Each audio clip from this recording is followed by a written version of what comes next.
चलिए आज चलते हैं समय में लगभग 4,500 साल पीछे, एक ऐसी दुनिया की खोज में, एक ऐसी सभ्यता जो अपने समय से सदियों सदियों आगे थी, पर फिर हुआ यूं कि वो रहस्यमयी तरीके से कहीं खो गई। और यहीं पर वो सबसे बड़ा सवाल खड़ा होता है जिसने दशकों से इतिहासकारों और पुरातत्वविदों को परेशान कर रखा है। जरा सोचिए, एक पूरी के पूरी सभ्यता को समझने की कोशिश करना, जिसकी लिखी हुई भाषा, जिसका लिखा हुआ एक भी शब्द आज तक कोई नहीं पढ़ पाया है। कैसे समझेंगे उन्हें? देखिए, सिंधु घाटी की जो लिपि है ना, उसमें 250 से 400 के बीच कुछ अनोखे चिन्ह, कुछ सिंबल्स मिले हैं, और ये आज भी एक पहेली की तरह है, एक ऐसा कोड जिसे कोई तोड़ नहीं पाया। तो इसका मतलब ये कि उनकी कहानी जानने के लिए हमें सुराग कहीं और, किसी और चीज में ढूंढने होंगे। तो जब लिखे हुए शब्द कुछ बताते नहीं, जब वो खामोश होते हैं, तो कहानी बनानी पड़ती है उन चीजों से जो वो पीछे छोड़ गए। हर टूटा हुआ बर्तन, जमीन में दबी हर दीवार, इन सब में कहानी छिपी है। और इसीलिए इतिहासकार एक खास शब्द का इस्तेमाल करते हैं, आद्य ऐतिहासिक या प्रोटो हिस्टोरिक। सिंधु घाटी की सभ्यता ठीक इसी श्रेणी में आती है। मतलब उनके पास लिखने का एक सिस्टम तो था, पर हमारे लिए वो आज भी मानो खामोशी है। तो फिर सवाल उठता है कि हम जानते क्या हैं? हम सीखते हैं इन चीज़ों से। जो इमारतें आज खंडर बन चुकी हैं वो उनकी कमाल की इंजीनियरिंग दिखाती हैं। मिट्टी के जो बर्तन मिले हैं वो उनकी कला के बारे में बताते हैं। जो छोटी छोटी मोहरें मिली, उनसे उनके व्यापार का अंदाज़ा लगता है। और हाँ, उनकी कब्रगाहें, वो हमें उनके समाज और रीति रिवाजों के बारे में बहुत कुछ बताती हैं। और जब इन सारे सुरागों को एक साथ जोड़ा जाता है, तो जो तस्वीर सामने आती है वो सच में हैरान कर देने वाली है। ये पता चलता है कि सिंधु घाटी के लोगों ने उस जमाने के सबसे ज्यादा आधुनिक, सबसे ज्यादा मॉडर्न शहरों को बनाया था। जरा इस सभ्यता के फैलाव का अंदाजा लगाइए। लगभग 13 लाख वर्ग किलोमीटर।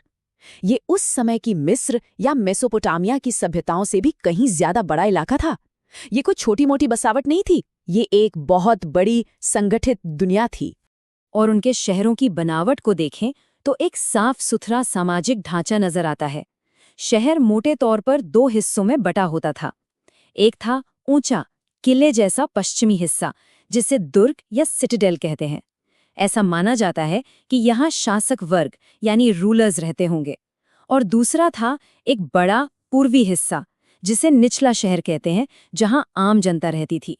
और ये देखिए, ये उनकी एडवांस्ड सोच का शायद सबसे बेहतरीन उदाहरण है। उनके पास एक ग्रिड बेस्ड ड्रेनेज सिस्टम था। सोचिए, हर घर से गंदा पानी ढकी हुई नालियों के जरिए मेन सुअर लाइन में जाता था। और कमाल की बात तो ये है कि नालियों की सफाई के लिए बीच बीच में मैनहोल्स भी बनाए गए थे। ये सब आज के मॉडर्न शहरों की प्लानिंग जैसा लगता है ना? अब तक ऐसे कई शहर खोजे जा चुके हैं। इनमें हड़प्पा और मोहनजोदाड़ो तो सबसे ज्यादा मशहूर हैं ही। इनके अलावा गुजरात में लोथल एक बहुत जरूरी बंदरगाह यानी पोर्ट सिटी था। ये शहर ही इस विशाल सभ्यता के बड़े बड़े केंद्र हुआ करते थे। शहर तो कमाल के थे, लेकिन इन शहरों में रहने वाले लोगों की जिंदगी कैसी थी? क्या थे उनके विश्वास? उनकी इकोनॉमी कैसे चलती थी? आइए अब जरा हड़प्पा की दुनिया के अंदर झांकते हैं।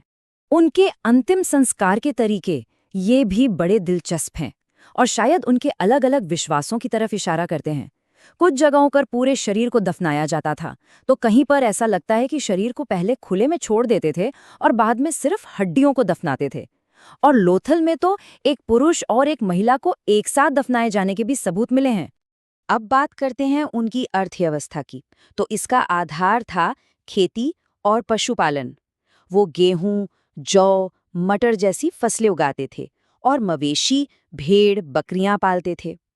लेकिन उनकी तरक्की का राज था उनका बड़ा ट्रेड नेटवर्क।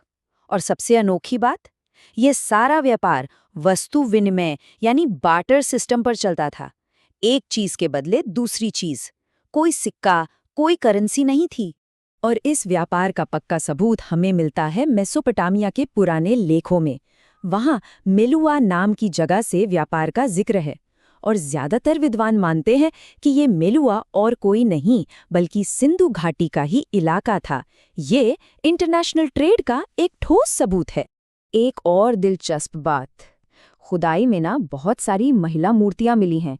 इससे कई विशेषज्ञ ये अंदाजा लगाते हैं कि शायद उनका समाज मात्र सत्तात्मक था, यानी एक ऐसा समाज जहां महिलाओं का दर्जा काफी ऊंचा और महत्वपूर्ण रहा होगा। और अब हम आते हैं इस कहानी के सबसे बड़े, सबसे अनसुलझे रहस्य पर। आखिर इतनी शानदार, इतनी एडवांस्ड सभ्यता अचानक से गायब कैसे हो गई? इसके बारे में कई थियरीज हैं। पहली थियरी है जलवायु परिवर्तन की। ये कहती है कि शायद बड़े पैमाने पर जंगलों की कटाई हुई, जिससे मौसम का मिजाज बदला, नदियां सूखने लगीं और खेती बाड़ी चौपट हो गई। दूसरी थ्योरी है किसी बड़ी प्राकृतिक आपदा की। हो सकता है कोई भयंकर बाढ़ आई हो या कोई जबरदस्त भूकंप जिसने नदी के किनारे बसे इन शहरों को तहस-नहस कर दिया हो। एक और थ्योरी है आर्यों के आक्रमण की। जो हमारा प्राचीन ग्रंथ है ऋग्वेद, उसमें देवता इंद्र को पुरंदर यानी किलों को तोड़ने वाला कहा गया है। कुछ विद्वान इसे हड़प्पा के शहरों के विनाश से जोड़कर देखते हैं। और चौथी और आखिरी मुख्य थ्योरी ये है कि हो सकता है उनका जो पूरा आर्थिक ढांचा था, व्यापार और उत्पादन का, वो जटिल सिस्टम वो धीरे धीरे कमजोर पड़ गया और टूट गया, और इसके साथ ही सभ्यता का भी अंत हो गया। तो शहरी योजना का एक जीता जागता उदाहरण, एक ऐसी संस्कृति जिसने पीछे कोई पढ़ी जा सकने वाली भाषा नहीं छोड़ी, बस रेत के नीचे दबे अनगिनत रहस्य छोड़ गई। और ये हमें सोचने पर मजबूर करता है ना, कि हम अपने अतीत के बारे में सच में कितना कम जानते हैं, और न जाने अभी रेत के नीचे ऐसे और कितने राज दफन होंगे।